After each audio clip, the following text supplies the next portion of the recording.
Tinokukwazisai mhuri yeZimbabwe. Kusangana kwatiri kuita nhasi era rimwe zuva. Misi haimiri kufamba, zvingaome zvingapfave, asi tinotomuka chiti mamuka sei, maswera sei, zvichireva kakuti ndiko kupindana kwemazuva. Nhasi unoka tine nhau zvakare yenyuchi. Vazhinji vakandifonera vachiti nhaiwe zvenyuchi izvi ichokwadi here, madhirama here, chii chinenge chichiitika? Asi mhinduro yandingade kukupai mhuri yeZimbabwe ndeyekuti neniwo handitozivi kuti chii. Nekuti ukazvitarisa nerimwe divi unofunga kuti pamwe vanhu vari kuekta, ukazvitarisa zvine rimwe divi unotoona kuti inga munhu atori muproblemu uyu. Naizvozvo isusu hatina mhinduro. Tadanwa kunzi huyai veDrumas Media, takaona makamboburitsa nhau yenyuchi, tine mumwe futi amumoterwa nenyuchi. Naizvozvo ndo chirongwa chatoda kukupai. Patadanwa taenda tikanoitawo mainterviews nevari involved.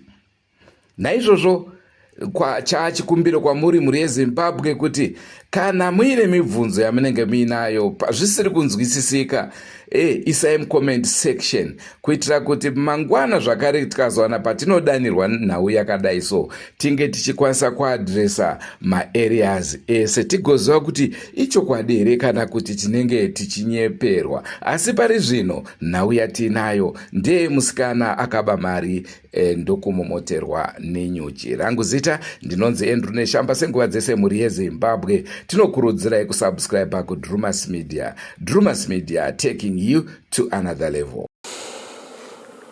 Vanzvadzi, ndiri kuona makamomoterwa nenyuchi. Chii chiri kuitika kwamuri?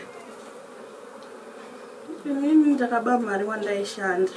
Ndaishanda basa remumba, saka ndakabira munhu wandaishandira mari. Ndiye makabira mari yaye mari? Yanga iri $500. Saka maziva sei kuti ndiye akaunza nyuchi idzi?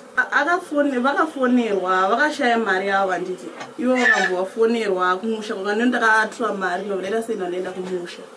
Saka kumusha kwakabva kwafonwa zvichinzonizvo uyaimuonichi zvaita mwana. Ndombva vauya kumusha, ndombva vasvikawo ndiri pastage yakaita sei iyoyo. Saka vakambva vaningirika, vakambva vandibvunza kuti kwaiwewe chii? Ndikati inini ndakaita sei, ndakatora mari. Saka mari mamaishandisa yese? Mari ndanga ndisina kushandisa. Muchinayo? Nekuti inini mari ndakaitora ndisingazivi kuti zvichasvikawo pastage inoyi. Nekuti ndakatorawo mari nokuti muupenyu hwangu ndanga ndagara nditoriwo nechishuwiro changu bachitaedza kusadzikisa. Inini ndichikura ndaida kuita hairdresa. Saka inini vabereki vangu vanga vasina mari yekuti vanokwanisa kundisapota kundiendesawo kukosi nekuita sei. Saka inini pandakashanda, pandakabva ndaonawo mari iyika, ndakabva ndangofunga ndikati mari inokwanisa kuzadza chii zvandoda kuzoita muupenyu. Ndo pandakatora mari. Ndandatoone process yekuti unoishandisa, ndo pandakabva ndaona ndadai so. Asi ndike kutanga here kwabira? Ndeke kutanga. Vaisa kubhadhara here mari yenyu yebasa? Kuti bhadhara mari vaindibhadhara ndivanga vari munhu akanaka kwandiri singaiti, asi handitomboziva umwe wakangondibatawo pandakangoonawo mari iyoyo. Ndaitomboona mari dzavo dzakawanda ndasikatore, but pandakaona mari iyoyo hamene umwe wakangondibata ndingangopindwa nemweyo wekuitora mari yacho. Saka vari kukuregerera here? Handizoziva hangu iwo, asi right. Ndofunga mhuri yeZimbabwe ndo nhau iri kutaurika pano. Regai tinzwe kunayo ambuya vacho vakabirwa mari kuti zvakamira sei. Mama, nhau yatiri kunzwa nemusikana uyu yakamira sei, zvakafamba sei? Inini ndaigara nemusikana, saka zvataigara naye musikana uyu ndakashaya mari mumba. Saka zvandakashaya mari mumba ndakamubvunza musikana, akati nai musikana, wamboonawo here mari yangu? Akati kwete mama, handina kuita sei, handina kuiona. Asi ndakabatikana, akati kusaka mari yangu inoenda kupi? Iye ndiye vandogara naye mumba muno, ndiye anoona zviri zvomba muno. Saka ndikabva zvandibata, ndakarwadzirwa. Mari yangu yanga yakawanda. yakashekomba imomo. Ndakabva ndaenda kupi kwasekuru. Naenda kwasekuru zvikanzikana mchinge masvika kumba, vakandipa zvawakandipa. Zvikanzikana mchinge masvika kumba, munonisa chi panga pane chi, panga pane mari yenyu. Saka ini ndakabva ndaenda ndandisa panga pane mari yangu. Nhasi kuseni ndabva ndafonirwa, ndabva ndatoenda kupi kumusha. Ndichisvika kumusha ndikutarisa zvarizvo. Ndikati kumusikana nyuchidzi. Saka vanhu vese munharaunda vakakutoziva kuti maini ndakaita sei ndakashaya mari. Saka ndibva ndamuona musikana wacho akatodai akutokumbira ruregero kwandiri. Ndikati ukumbira ruregero kwandiri, saka inga ndakakubvunza wani kuti akuzive here wakatora mari.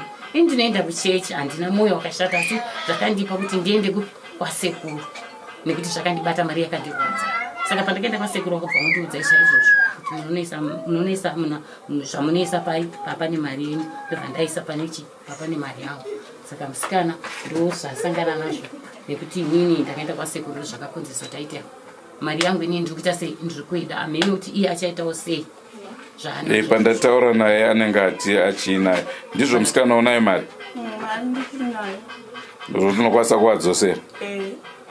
Saka muchamuregerera here amai?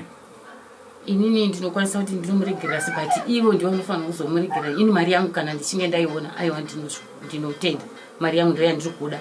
Saka ivo sekuru ndivo vanozokwanisa kuita sei kuzobvisa zvaaita izvi, because akatora mari yangu. Saka sekuru ndofunga ndivo vanotozvigona. Ndicho chirongwa chatanga tiinacho mhuri yeZimbabwe. Munoti kudini nayo nhau yenyuchi? All of a sudden nyika yangozara nevanhu vari kurumwa nenyuchi.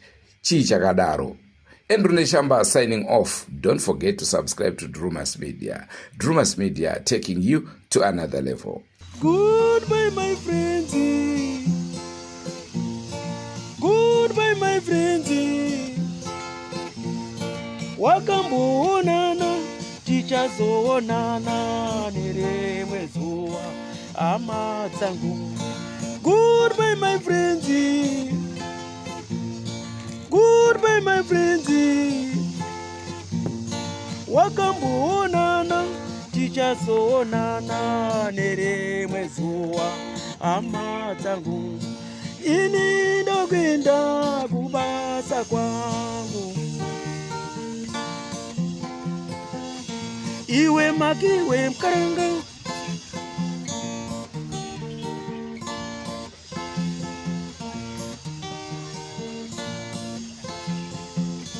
Iwe magiwe mkaranga. Iwe magiwe mkaranga.